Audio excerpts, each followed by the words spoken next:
Hola a todos, bienvenidos a Relatores. Mi nombre es Jorge Barba y soy su anfitrión.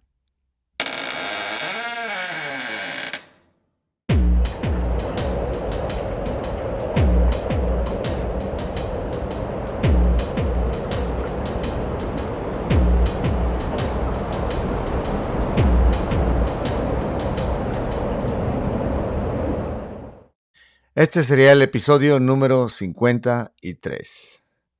Y tengo que agradecer a todos los que le dieron me gusta y compartieron el episodio número 52, ya que tuve muchos mensajes diciéndome que se les interesó y se les hizo muy curioso el tema, el cual es algo súper interesante. Y hoy, en la misma sintonía, voy a hablar acerca de unas pequeñas historias y mitos que llegaron a mí la primera vez por medio de mi abuelo paterno, el cual recuerdo yo cuando lo visitaba junto con mi padre, en los domingos en la tarde, que pues de vez en cuando platicaba él acerca de cosas como que venían a ser de genealogía. Y recuerdo que él mencionaba que era tataranieto de un señor que se llamaba Tomás de la Barba, así lo mencionaba él, y que habían llegado de España al Cedazo, que es hoy la población de Los Dolores. Y recuerdo que desde muy pequeño eso me llamó mucho la atención. No entendía yo exactamente cuál era la, el contexto de lo que me decía, pero bueno, eso se me quedó muy grabado. Ya cuando pasaron los años y comencé a hacer esto de la genealogía en forma de curiosidad, pues tuve mucho contacto con un señor que ya falleció, muy amigo mío y estimado, don Miguel Navarro Gutiérrez, el que sería básicamente uno de los cronistas de Capilla y que estuvo muy atento en la genealogía, especialmente con don Manuel Gómez, que en paz descanse. Y él recuerdo que fue el segundo que me presentó esa historia acerca de un español que llega a el Cerro Gordo y, y de ahí descendían todos los Barba, ¿no? Pero don Miguel me presentó la historia en una manera un poco más compleja, ya que él decía que dos hermanos habían llegado de España, los cuales serían Tomás y Ramón, y que de ellos descendíamos todos, ya sea por varonía o por las mujeres. Y agregaba, aparte de que ellos eran poseedores de la mayoría de las tierras, porque les había tocado. No entendía yo muy bien eso y nunca lo puse en tela de juicio porque respetaba yo mucho a don Miguel. Y no que lo haya querido dejar yo en su ignorancia, sino que cuando pasó el tiempo y empecé yo a ahondarme en esto, pues empecé a ver que muchas de las cosas que nos transmiten nuestros padres, abuelos o conocidos, pues más que nada son algo que alguien más les transmitió. Entonces, sí es importante tratar de, si tienes pruebas, de decirles, no, mire, esto es lo que es en realidad. Pero bueno, no lo hice por respeto, aún ya sabiendo yo el contexto completo, pero poco a poco se lo dejaba y se lo demostraba, ¿no? En ciertas maneras, como pistas. Y de eso voy a hablar precisamente, porque aparte de eso, en la historia que él mismo repetía, y me imagino que cayó a una conclusión, él hablaba acerca de que la fundación de Capilla, obviamente, con y la supuesta caída de Antonio de Aceves, eh, y que lo arrastró un caballo, le pidió a la Virgen que lo salvara y milagrosamente el caballo se paró. Y además hablaba acerca de como en el Cedazo o los Dolores actualmente, cómo había llegado esa imagen a manos de un señor ahí que tuvo mucha descendencia llamado Victoriano Castellanos, del cual literalmente todos los de esos lugares, del Espino y del Cerro Gordo, pues son descendientes. Y recuerdo que en sus libros de notas tenía la historia básicamente, con datos y todo. Me llamó mucho la atención. Recuerdo haber yo no solamente leído esas historias, sino que tomé nota, porque me dije a mí mismo, algún día voy a hacer algo acerca del sedazo y quiero tener esas notas. Y de esas notas, al pasar el tiempo, intenté hacer un libro acerca del sedazo, pero me salió patas para arriba porque me encontré en medio de unos libros que estaba haciendo al mismo tiempo y pues no se puede hacer todo a la vez.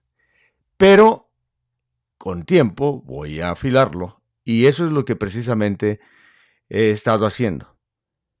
Es por eso que ya no he hecho tantos episodios continuos, pero he estado haciendo. Y les presento algo que acabé de afilar con todo esto y en el contexto de lo que voy a hablar.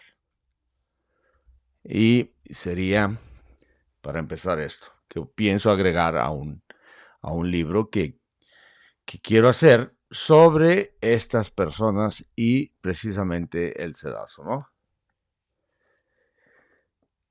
Y comienzo en la siguiente forma. El mito y el establecimiento del linaje Barba en el sedazo.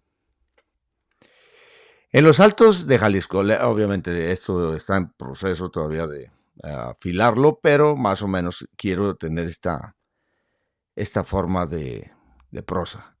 En los Altos de Jalisco, tierra colorada de horizontes y linajes castellanos, silencio antiguo y memoria profunda, subsistió durante generaciones un relato transmitido de abuelos a padres y de padres a hijos, como ya lo mencioné, ¿no? Que dos hermanos Barba habían llegado directamente de España y fundado su casa en los parajes de las faldas del majestuoso Cerro Gordo, que más tarde serían llamados el Cedazo, el Tepozán y finalmente los Dolores. Ese mito, repetido como si fuese crónica, mezclaba imaginación popular y ecos reales, pero su raíz debía de ser verificada. En México es muy común la historia asociada a los Barba, según la cual dos hermanos españoles llegaron juntos y fundaron el apellido en la región. Este mismo relato aparece en numerosos linajes. Los Ibarra en Jalisco, y podemos ver las crónicas que hace, por ejemplo, el señor don Rodolfo Hernández, cronista de La Chona, Jalisco. Y recuerdo que Iván González me mencionó acerca de cómo en San José de los Reynoso también se creía este mito de dos hermanos Reynosos que llegaron y básicamente de ahí nace San José de los Reynoso.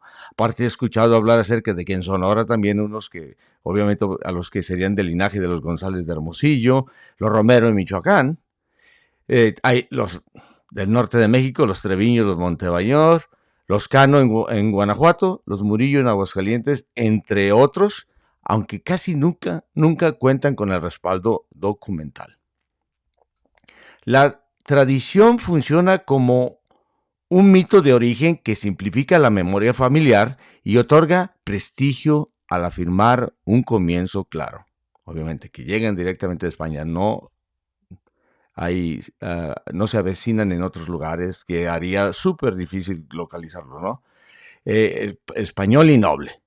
También sirve para explicar por qué un apellido presenta numerosas ramas en un mismo lugar, cosa que es más complicado para apellidos como los González, los Pérez, los García, esto, ¿no?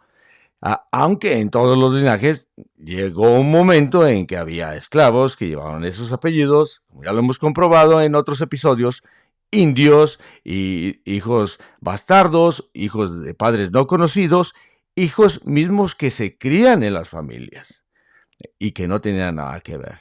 Y que el ADN ha hecho una limpia gigante en estos casos. atribuyéndose a dos hermanos en vez de reconocer la repetición natural de apellidos sin vínculo sanguíneo, así como la presencia de mezclas, hijos naturales, adopciones, apellidos o raíces indígenas y mestizas. Continuamos. Y dice, si bien existen casos reales de hermanos que emigraron juntos en época virreinal, estos son escasos. No obstante, se conservan algunos ejemplos auténticos y documentados.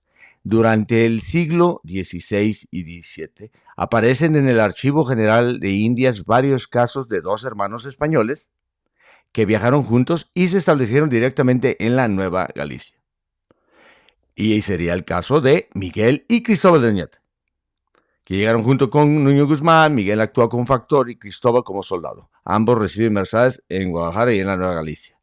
Juan y Pedro de Villalpando, de Castilla la Nueva, y que arriban juntos y se dirigieron a las minas recién descubiertas de Zacatecas.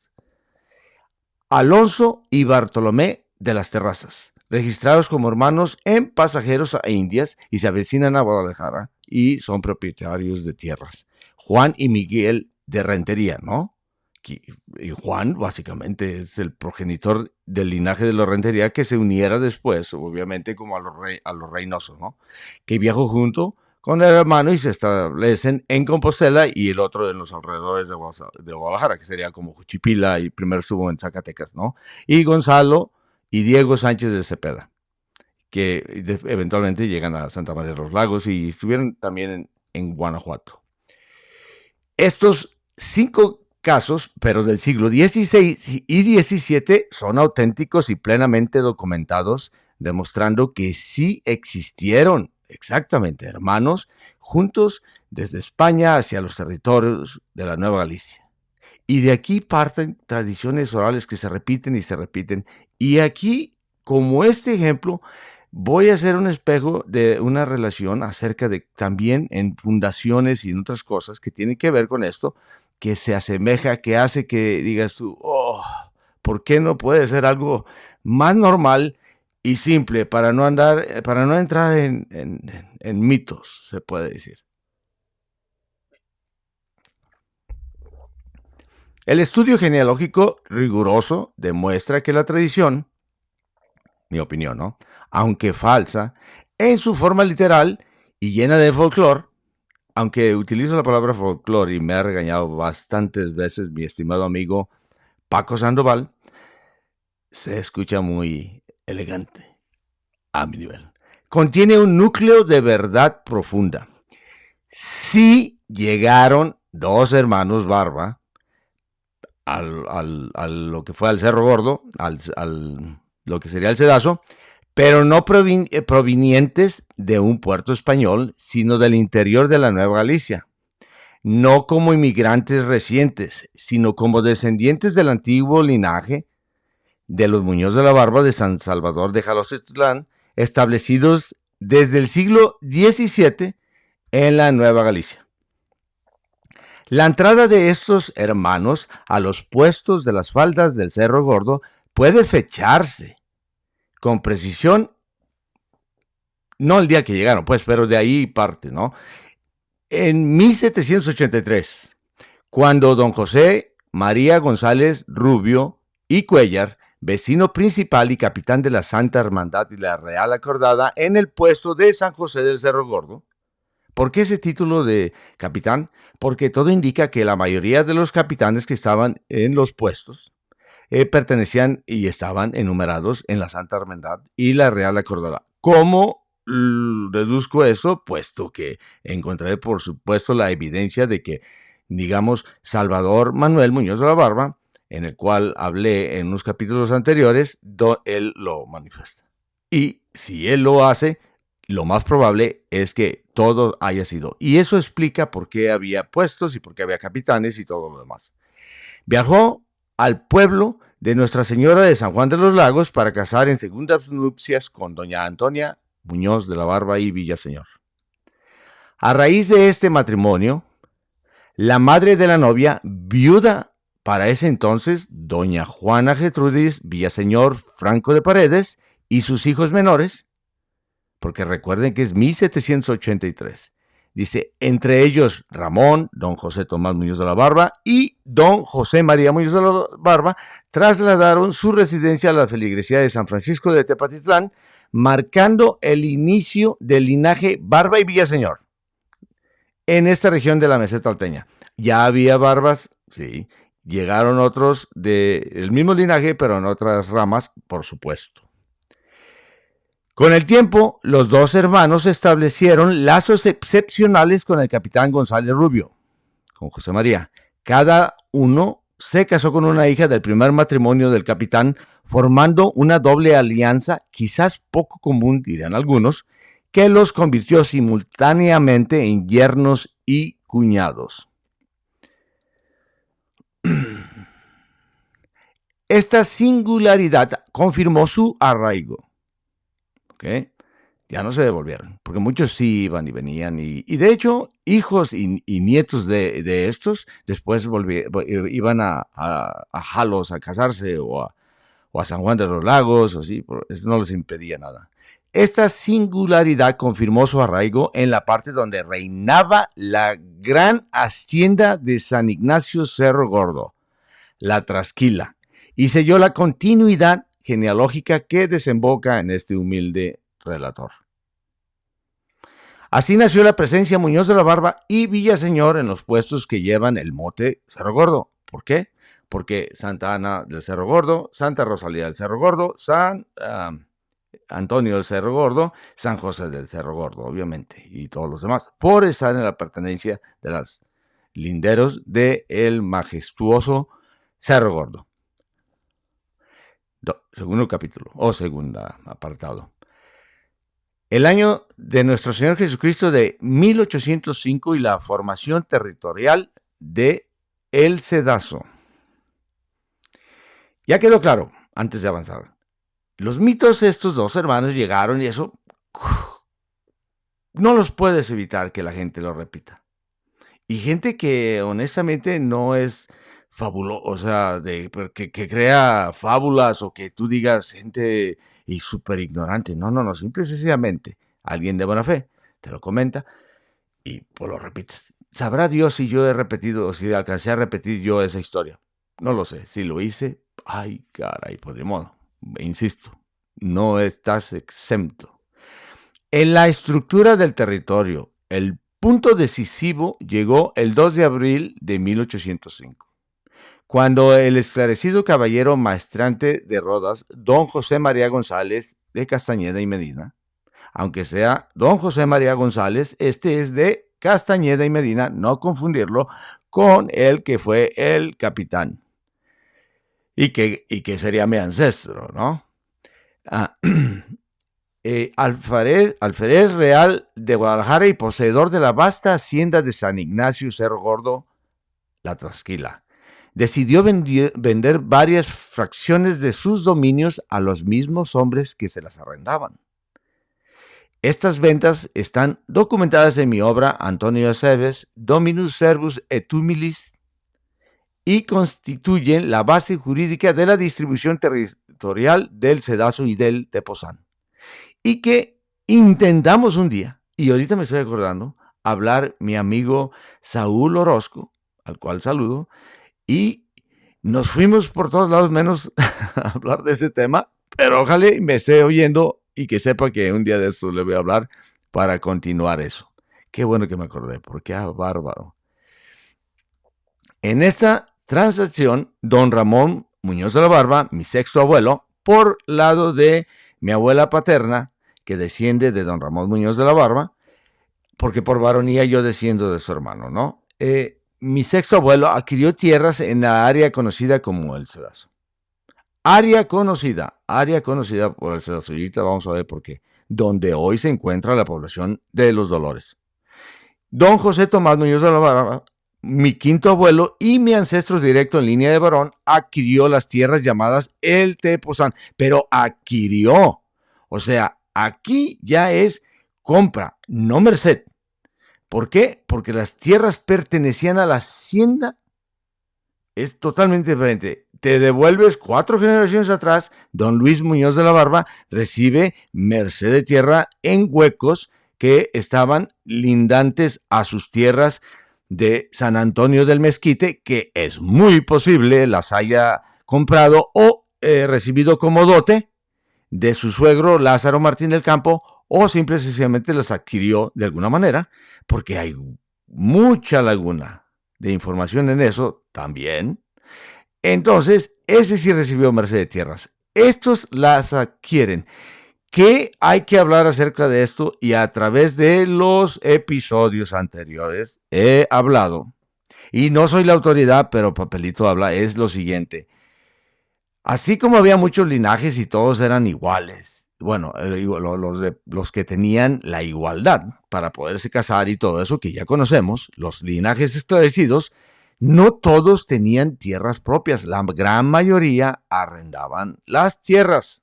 La gran mayoría, especialmente cuando ya se arrimaban a lugares donde la gran hacienda de la Trasquila acaparaba todas las tierras, y los mayorazgos de la Mota y de los de Torres Baranda, que llegaban desde Guadalajara hasta Catic y se adentraban hasta el Aguacate, se puede decir.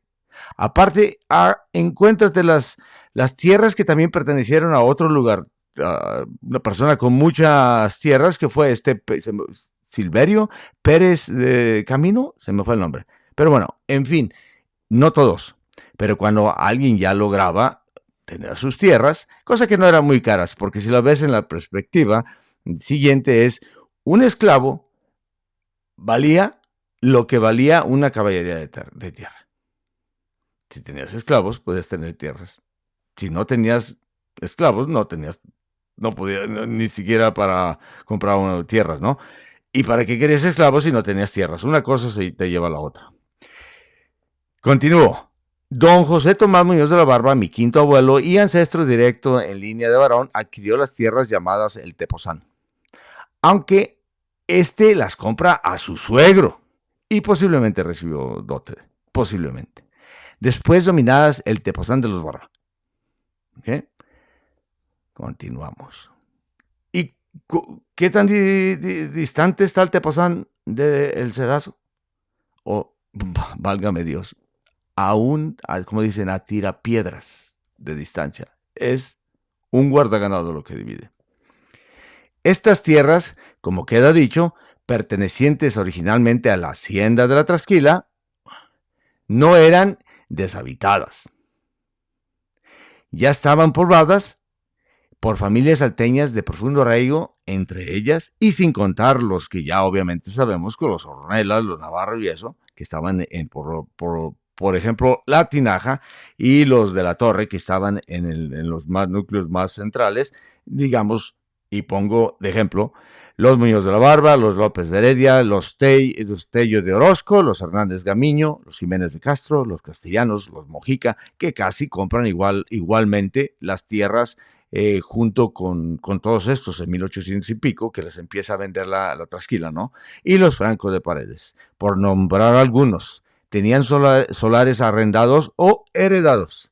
Todos estos descendientes de linajes hispánicos de la Nueva Galicia, que gracias al trabajo inmenso de don Mariano González Leal en su magna obra de Retoños de España en la Nueva Galicia, tenemos el privilegio de conocerlos, los que gustamos de este arte de la genealogía e historia. ¿Por qué don Mariano? Porque don Mariano hace lo que todos los demás hicieron poco a poquito por sus propios árboles. Don Mariano hace una enciclopedia, nos deja tendido todo el camino para ya nomás afilar ciertas historias o tu propio linaje, si te parece. Que tenemos el privilegio los salteños de tener la posibilidad de subir en las ascendencias hasta la coronilla. Bien, y digo hasta la coronilla en el dicho, no en que descendemos de reyes. Eso es falacia. A causa de estos matrimonios, posesiones, ventas y alianzas, con el tiempo se generalizó la denominación el Cedazo de los Barba, pues aquellas tierras llamadas el Cedazo por su gran extensión y porque así figuraban en las propiedades de varios vecinos, acabarían transformándose por efecto de la devoción religiosa en el paraje conocido más tarde como Los Dolores. ¿A qué me refiero? Y vamos a ver, hay constancias de que personas que decían yo resido en el Cedazo, y luego aparecía otro que decía yo resido en el Cerro Gordo, y luego rato yo resido en el Cedazo, yo resido en el Cerro Gordo, o sea que era muy complicado determinar exactamente aquí está el Cedazo, mis tierras no están en el Cedazo, mis tierras ya están en el Cerro Gordo, mis tierras no, siempre no están en el Cerro Gordo, muy complicado. El que diga lo contrario, pues no ha conocido la área. Apartado tercero. La Virgen de los Dolores y su llegada a manos del don Victoriano Castellanos. Ok, entonces ya determinamos dos cosas. La primera es el mito genérico, se repite.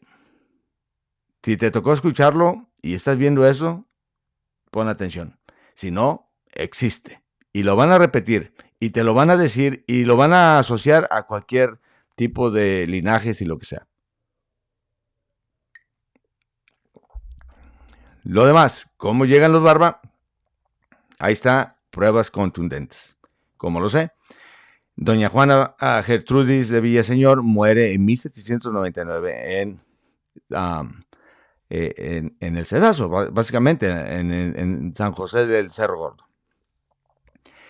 La Virgen de los Dolores y su llegada a manos de don Victoriano Castellanos. Y aquí es de donde yo tomo los datos y elementos que encontré y que me platicó don Miguel Navarro, que en paz descanse, y que los hago en mi forma y que me atrevo a sacarle aire a las llantas. Vamos a ver. En las veredas del ayer y la memoria que cae sobre los caseríos y recuerdos de los abuelos, de lo que los abuelos platicaban, se levanta el pueblo llamado Los Dolores. Okay. Custodio de una joya devocional que ha dado nombre y alma a sus gentes. La pequeña y soberana efigie de la Madre de Dios y Virgen Santísima de los Dolores, cuya presencia ha guiado como faro silencioso el derrotero espiritual de esta tierra por más de 2 siglos, el Cedazo, ¿no? Los Dolores. Aquella imagen de apenas 45 centímetros, chiquitita. Recuerdo la primera vez que fui yo a Los Dolores y que entré a su iglesia, la que era la anterior, no la majestuosa. La de ahorita está increíble de bonita. Pero la primera, que era una capillita. Pequeñita, me tocó en la prepa cuando fuimos a peregrinar y estábamos en la banda de guerra. Luce rostro y manos tallados en ocote con empastes de caña de maíz, obra de manos expertas, tal vez monásticas, que sabían imprimir en la madera un soplo de la humanidad y misterio. Viste como tradición a perpetuo dolor y luto el hábito morado, ¿no? Que se ve aquí. Y manto azul, ciña y corona y aureola de oro de labor fina. Esta de aquí, chulada. Una preciosidad de la Virgen de los Dolores. Ok. Aunque la historia escrita, basado en lo que mi estimado amigo me mostró, la ubica en los albores del siglo XIX, no falta quien, movido por la fascinación de lo antiguo, piense en un origen más remoto, quizá del siglo XVI, traída por los primeros franciscanos evangelizadores. Tal conjetura se queda en la hermosa penumbra de las tradiciones, pues la evidencia escrita inicia con firmeza en los primeros decenios del siglo XIX. Y ya aquí inicia lo bueno, y me quito los guantes. Cuenta la leyenda que por aquel entonces, en el rancho de San José del Cerro Gordo, la casa de don Victoriano Castellanos Tello de Orozco y de su segunda mujer, doña Rosalía Navarro Gaitán y Tello de Orozco, deudos entre sí, era refugio habitual de un fraile franciscano español. ¿Sí? Aquel religioso residía en el convento de Zapopan, supuestamente, uno de los nodos más activos de la provincia franciscana de Santiago de Jalisco, desde donde los frailes partían a la misión hacia León, Tlajomulco, Tonalá, Santa Cruz y Los Altos. No es extraño que entre estos frailes se encontrara uno semejante al presidente Fray Juan, religioso franciscano, que yo encontré de casualidad, documentado en testamentos de la región como superior misionero, y por eso me interesó, por eso, a siguiente, continuación, escuchen, administrador de doctrina, visitador de pueblos. Por eso yo dije, espérame, este encaja, es un religioso franciscano. En las fechas estas, visitador de pueblos y hombre con autoridad para manejar limosnas, encargos espirituales y objetos de culto. No me van a decir, y completamente, objetos de culto significa que él podía llevar, intercambiar, pedir, lo que sea, imágenes. Ahí está. Este señor dice, su figura históricamente comprobada por este humilde relator se halla en la misma zona y la época, coincidiendo plenamente con el perfil del fraile que visitaba la casa de los castellanos, en el caserío de su linaje en Los Espinos de arriba y abajo. Y digo arriba y abajo porque el espino está supuestamente dividido en el espino de arriba y el espino de abajo, pero hállate la casa de los castellanos de ese tiempo, ¿no? Sí me hallo la casa de algunos castellanos amigos míos, como mi estimado amigo Alejandro Castellanos, bueno, no de él, pues de su padre. Va a decir don Pepe, ¿qué pasó? ¿Ya se la di? No. Cuentan que dicho fraile, agradecido por la hospitalidad que allí recibía, le prometió a doña Rosalía Navarro Gaitán conseguirle una imagen de la Virgen Dolorosa. Y quiso el cielo que un suceso inesperado confirmara esa promesa. Una tarde, mientras los misioneros regresaban de la gallarda y leal Villa de León, una tormenta los obligó a detenerse en una casa. Ojo aquí, ¿no? Al cruzar el Puente Grande, así lo decía, los cielos se abrieron en aguacero indecible. Ya dentro de la vivienda, una vieja pared se vino abajo. Entre los adobes y maderos vencidos apareció una alacena antigua. Y adentro de ella reposaba intacta una pequeña imagen de la Virgen de los Dolores. Y aquí paro, ¿no? Hago pausa y digo, bueno, si me permiten, porque es preciso para separar, porque yo sí creo esto. Y más con la presencia de este franciscano, ¿no? Digo, primero, la tradición es sólida, pero al igual que otras deja mucho que desear. Es lo malo que cuando se parece, en mi opinión, cuando se parecen a otras historias es cuando yo digo, ay, caray. Y aunque sí, pues el mundo es muy chiquito y se repiten las cosas, pero ay, qué caray. El testimonio familiar proporciona una narrativa coherente, emotiva y antiguamente aceptada. Sin embargo, la ausencia de registros que documenten directamente al fraile que entregó la imagen deja un espacio de interpretación, a menos que ya se tome lo que estoy diciendo yo. Y no porque yo sea mejor que los que hayan hecho los escritos o las investigaciones sobre los dolores. Esto no debilita la tradición, la sitúa en una justa naturaleza.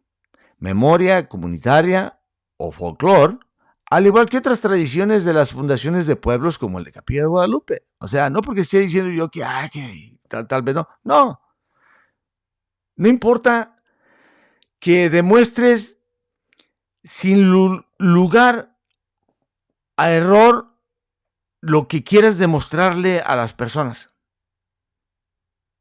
Aún así, las personas van a creer lo que quieren. Así que, aceptando eso, pues uno cree y puede uno evidenciar lo que uno cree. Segundo, el hallazgo milagroso debe de comprenderse como parte del lenguaje simbólico de la de la época. Podría haber mentido el fraile para haberlo hecho sentir un poquito más eh, milagroso, ¿no? Dice, porque yo sí creo en ciertos relatos, no en ciertos, o sea, no quiere decir en la mayoría, pero sí, sobre hechos providenciales frecuentes en la religiosidad popular católica. El problema nace, aquí es cuando yo veo un espejo que coincide exactamente con otros relatos.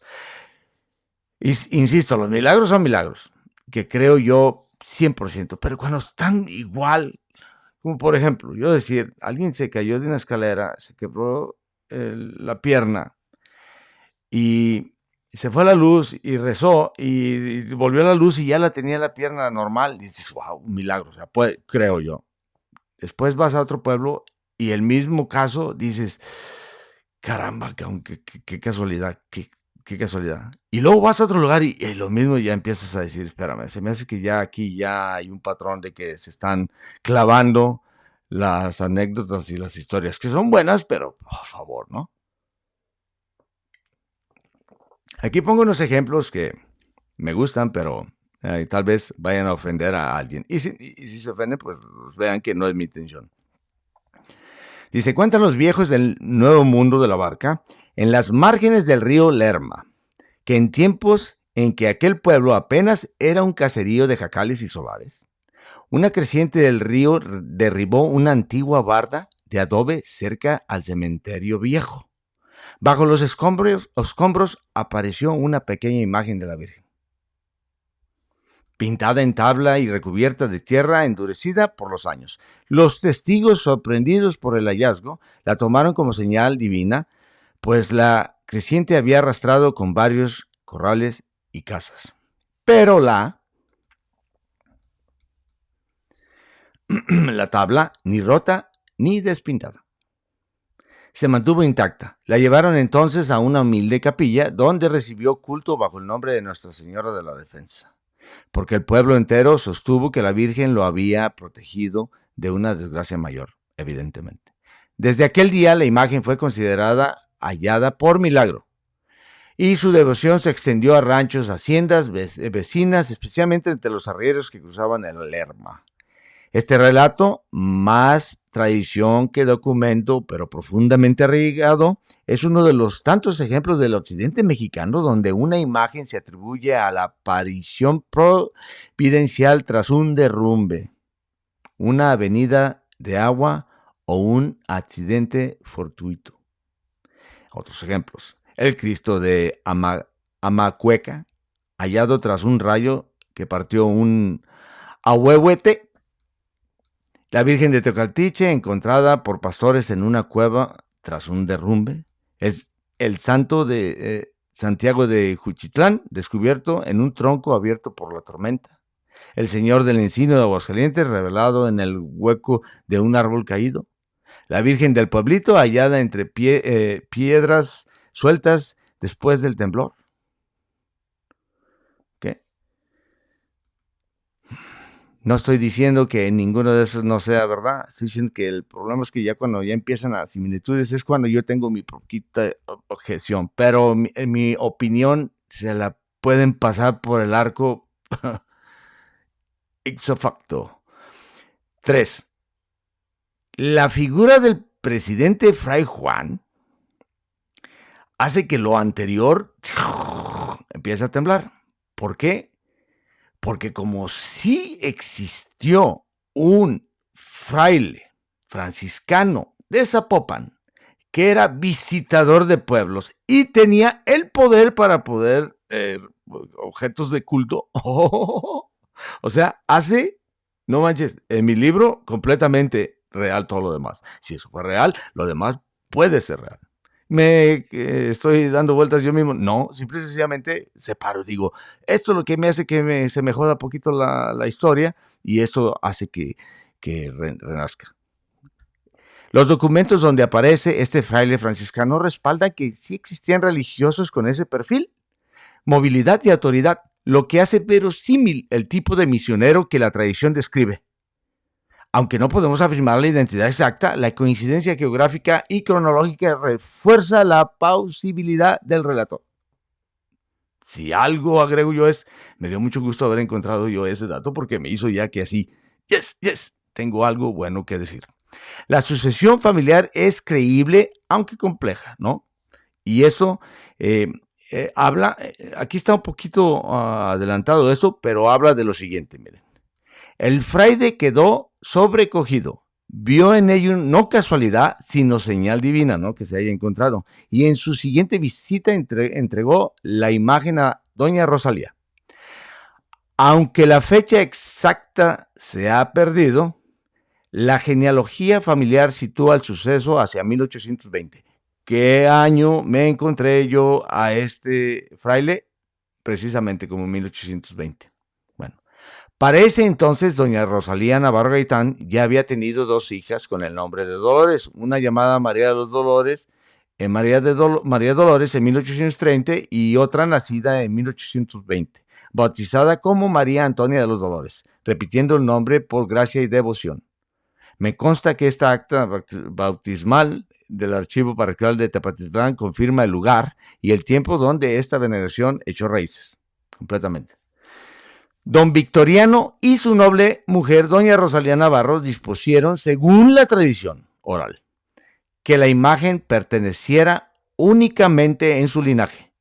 Pero don Victoriano, hombre de vastísima descendencia, más de 28 hijos en 3 matrimonios, dejó una red compleja de sucesores, la cual, pues, se resume en la historia que me dio don Miguel, o que él citaba.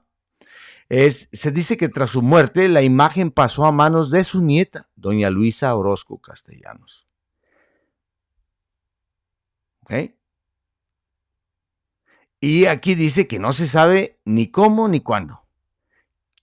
Quien debilitada por la enfermedad, la dejó en manos de sus padres, Ramón Tello de Orozco Rivas y doña María del Refugio Castellano Navarro. Ellos, movidos por fe sincera, levantaron una pequeña capilla de teja adobe, humilde, como los corazones que la edificaron. Ellos 2, aquí supuestamente dice que ellos 2. Bueno, entonces queda confirmado. Posibilidad tremendísima de ese franciscano hace que sea muy posible. La forma en que se la halla cuando se derrumba se me hace que el padre o ese fraile se la sacó de la manga, pero lo importante es que lo más, para mi punto, importante es de que exactamente existían ese tipo de frailes y en ese fray Juan queda como anillo al dedo. Apartado 4. La capilla primitiva de don Ramón Tello de Orozco y Hernández Gamiño. Unos años después de la consolidación territorial de muchos de los linajes y familias antes mencionados, tuvo lugar un hecho espiritual de primer orden para la historia del Cedazo. Lo que ya dejamos, ¿no? Y ya aquí inicia. En una antigua dispensa matrimonial expedida en la jurisdicción parroquial correspondiente a Tepatitlán y por la fecha en la última década del siglo XVIII, aparece una afirmación que ilumina con rara claridad el paso religioso del paraje. El pasado, perdón. Y aquí es donde yo encuentro, obviamente, y en esto tuve comunicación con Saúl Orozco, Saúl López, Orozco, y me dijo que sí, efectivamente, en un libro que es de los Dolores, creo, me dijo, o de San Ignacio, hablan acerca de que se citan este pedazo que vamos a leer aquí, ¿no? Esta es la dispensa de don Trinidad Barba, hermano de mi tatarabuela, doña Manuela Barba. De este trino descienden familias por pilas en Capilla de Guadalupe. Por ejemplo, don Elpidio González y don Trino, que en paz descanse, por cierto, pues eran nietos de este Trino Barba. Y hay hay muchas familias, dice.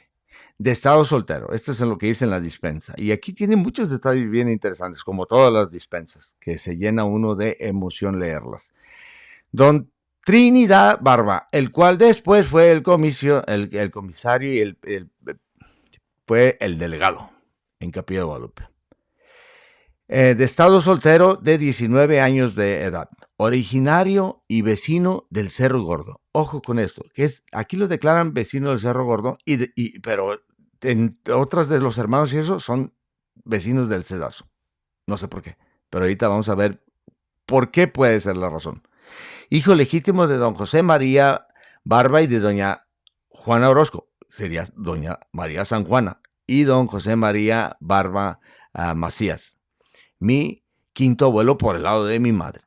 Y ese es, por línea directa de varón, el ancestro de mi estimado amigo Felipe Barba Franco.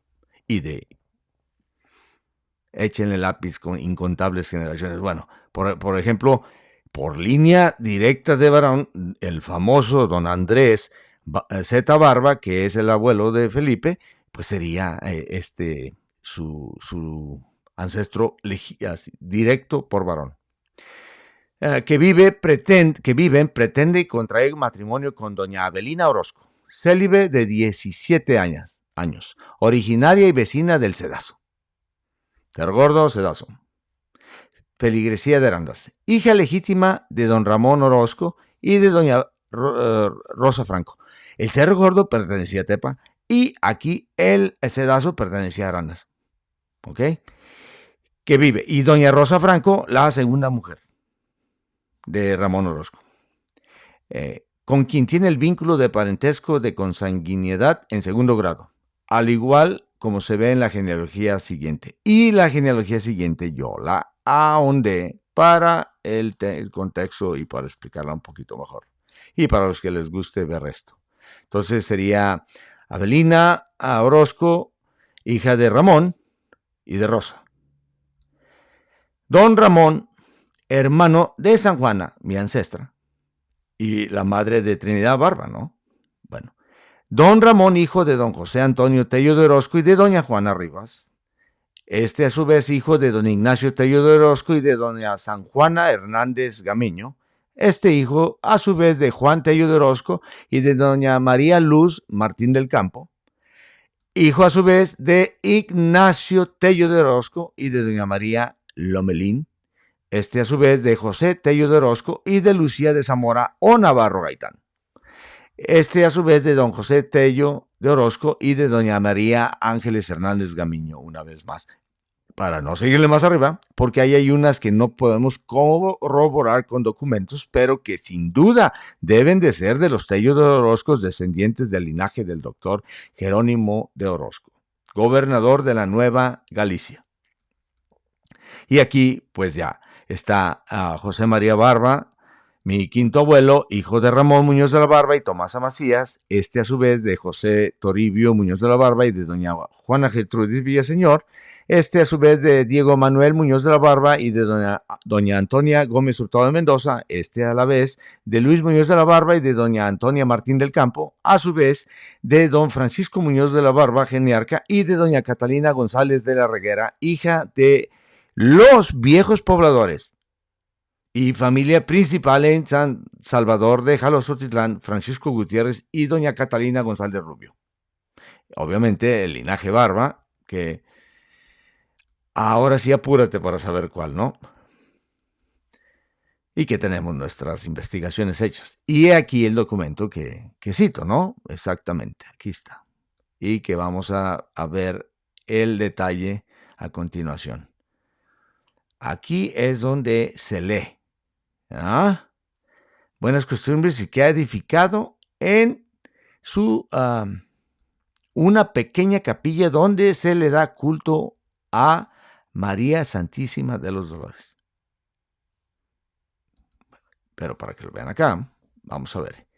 Y continuó con lo de la dispensa. Los causales que exponen en solicitud de la licencia necesaria para que en esta parroquia se les practiquen sus diligencias matrimoniales son, primero, y aquí bueno, no voy a ser tan detallado porque ya está haciendo más tarde de lo que creí este video. Primero, Augustia Locorum, ¿no? Por ser pequeños los ranchos de origen y domicilio de ambos pretensos, estar inmediatos y que por lo mismo son lugares de poco vecindario. Difícilmente podrían encontrar especialmente la pretensa, otro de igual condición. ¿Okay? Porque el hombre podía viajar, ¿no? Se refieren a eso. Y en la condición, o sea, su igual. Okay. La incompetencia de dotes, ¿no? Pues aunque los padres de la pretensa tienen algo, pueden llamarse pobres comparados con los padres del pretenso. Aquí llama que don Ramón tenía menos caudal que José María Barba. Pero ¿quién es el que hace la capilla? No el de más caudal. Este es un espejo reflejo de lo que sucede en Capilla de Guadalupe. Don Antonio de Aceves era el de más dinero ahí. Pero el de más dinero en la región ahí era don José María González de Castañeda. Sin embargo, don Antonio de Aceves toma su cristiandad, toma su visión de hacer algo para las familias y la lleva a cabo como don Ramón Orozco. Me quito el sombrero. Me quito el sombrero porque hace más el que quiere que el que puede, como una vez me dijo precisamente su descendiente Hugo Moy Orozco Barba, el cual también ha hablado acerca de esto de los dolores, válgame Dios, y que estoy seguro que a lo que me refiero él me puede corroborar o tachar. Tercera, dice, puesto que por la proximidad de los ranchos, que pueden decirse juntos. Entonces, aquí prueba mi punto original de que es el Cedazo. El Cedazo pertenecía a don Ramón Orozco, pero también pertenecía a los Barba. Entonces ya cuando generaliza, se vinculan todas las familias, se casan entre ellos y todo así, pues el Cedazo, si había se dominaba un poquito el apellido, pues se denominó Cedazo los Barba por mucho tiempo. No les gustaba los Orozco, pues bueno, es como el que no le gusta el apellido de la madre o el apellido de la abuela, si son los mismos, ¿no? Bueno, está presentados y aquí es su último punto que se me hizo interesante, está presentados al registro civil, siendo tal el entusiasmo del joven pretenso, bien puede temerse que si se le negara la dispensa, intentase casarse civilmente. Esto es impresionante. Aquí están siendo objetivos. Están diciendo, en pocas palabras, si no hacemos esto que avance, están en un registro civil, ya existe el matrimonio civil en México. Esto como estaba en el progre ya México, lamentablemente, pues estos dijeron, no, si no me caso a la iglesia, me caso al civil. Y ya a fuerzas, obligados, ¿no? ¿Por qué? Para evitar la angustia locorum, que es una causa canónica, un argumento jurídico eclesiástico utilizado en los expedientes de dispensas matrimoniales, ¿no? ¿Por qué? Porque tenían miedo que cayeran en relaciones sexuales fuera del matrimonio, lo cual es considerado un grave escándalo y peligro para la salvación de las almas si eres católico. Si no eres católico, si te bautizaron, pues no, o sea, nada más. Y acabamos esta dispensa con la cereza en el pastel. El padre del pretenso ha pagado sus diezmos fielmente. Don José María Barba tenía tierras ahí en el Cerro Gordo. Tenía tierras y voy a continuar hablando de mi ancestro, obviamente, don José María Barba, porque me he encontrado, pero pilas de cosas que tenía y de datos curiosos y anécdotas y historias. Tenía tierras por todos lados. Y dice que ha pagado fielmente los diezmos, ¿no? Y respecto del padre de la pretensa, si bien no está del todo seguro por pertenecer a Arandas, le da el beneficio de la duda y dice, puede creerse que sí los tiene hechos, porque son buenas personas. ¿Y por qué le creyó que sí pagaba los diezmos? Además, el padre de la pretensa es persona que aún ha edificado en su rancho una pequeña capilla donde se da culto a María Santísima de los Dolores. Por eso, no dudó un segundo de que pagara los diezmos. ¿Ok? Y aquí el arte nos visita. Así le recuerdo yo. Obviamente no tan jodidísimo, más moderno, pero me imagino que así ha de haber sido los Dolores por el año del 50 y tantos, por ahí digamos, ¿no? Porque pues yo desde la vieja memoria que tengo a mis años, como mi abuelo nació en los Dolores, en el Cedazo, mi bisabuelo, aunque no nació en el Cedazo, nació en Presa de Nieves, todos sus hermanos nacieron en los Dolores. Mi tatarabuelo, Tomás Barba, nació en el Cedazo, en el Tepozán, o sea, en el Tepozán o el Cedazo. Don Juan José Estanislao Muñoz de la Barba, el primero de los Muñoz de la Barba de mi línea, nació en esa tierra también. Mi padre no nació ahí porque nació en Capilla de Guadalupe ya.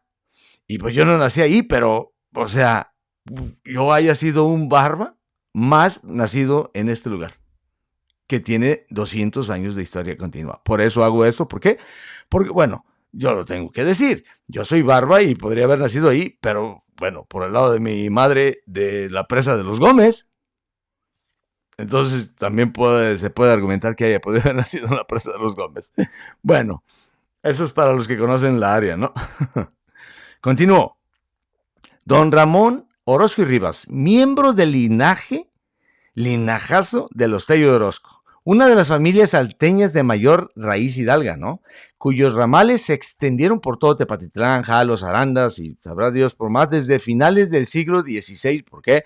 Descendientes del gobernador de la Nueva Galicia, el presidente, que sería don Jerónimo de Orozco. Aparecen en el documento como varón de probidad, lo cual sugiere un rango social suficiente, aún en el México de aquellos años, para emprender la obra de una capilla propia en sus tierras. La capilla que edificó, ¿y por qué digo eso? Por el permiso que se le da para poder edificar la capilla. Porque no nomás era, déjame, le hago 4 paredes y pongo un altar. La capilla que edificó, modesta, de adobe firme, con muros gruesos y cubiertas de vigas y terrado, como la solían levantarse en los ranchos salteños de la segunda mitad del siglo XVIII, constituye el primer recinto religioso documentado en el paraje del Cedazo, ahí, porque en San José de Cerro Gordo pues está una pequeña iglesia también primitiva, y obvio en lo que es la hacienda de la Trasquila, pues está la iglesia ahorita ya, pero anteriormente me imagino que una iglesia también, porque la hacienda tenía sin duda su capilla, porque ahí decían en la capilla de Cerro Gordo, de la hacienda de Cerro Gordo, que se referían una de dos, a la de San José del Cerro Gordo o a la de la Trasquila. Un volado para saber cuál. Aquella humilde ermita doméstica de altar sencillo y devoción recogida fue el germen de la advocación que, andando los años, habría de dar identidad espiritual a toda esta parte del Cedazo, Nuestra Señora de los Dolores. ¿Por qué? Porque ahí lo más probable es que se casaron, se bautizaron y todo eso, la gran mayoría de las personas que son del Cedazo. Y esta fotografía, que gracias al internet y a los grupos de los Dolores, pues me cayó.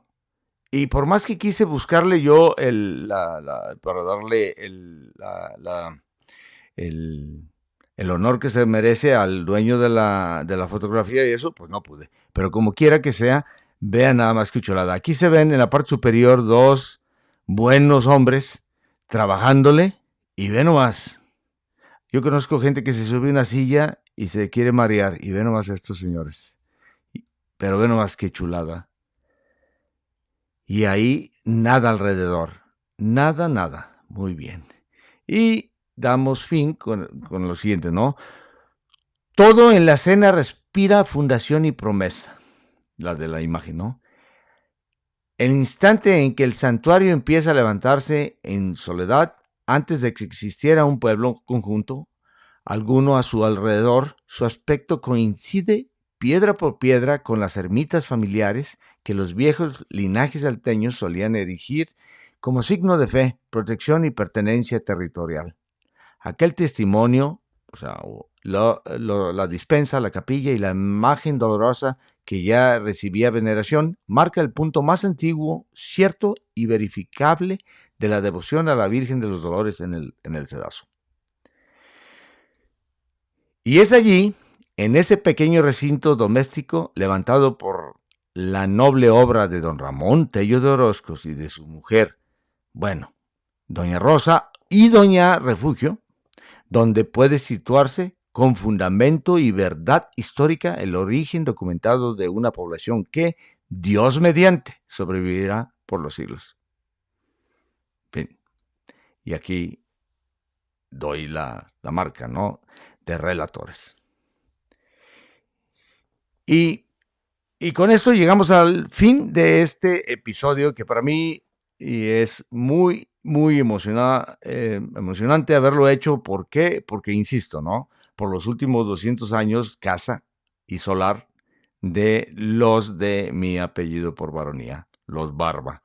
Los Muñoz de la Barba, que se avecinaron a finales del siglo XVIII de San Antonio del Mezquite a las faldas del Cerro Gordo y que dejaron ahí huella y que, vámonos, para bien y para mal, ahí están. Así que todos los que sean de la población bonita de los Dolores, pues así, primos, un abrazo y que Dios me los bendiga. Y me despido, o se despide su anfitrión, Jorge Barba.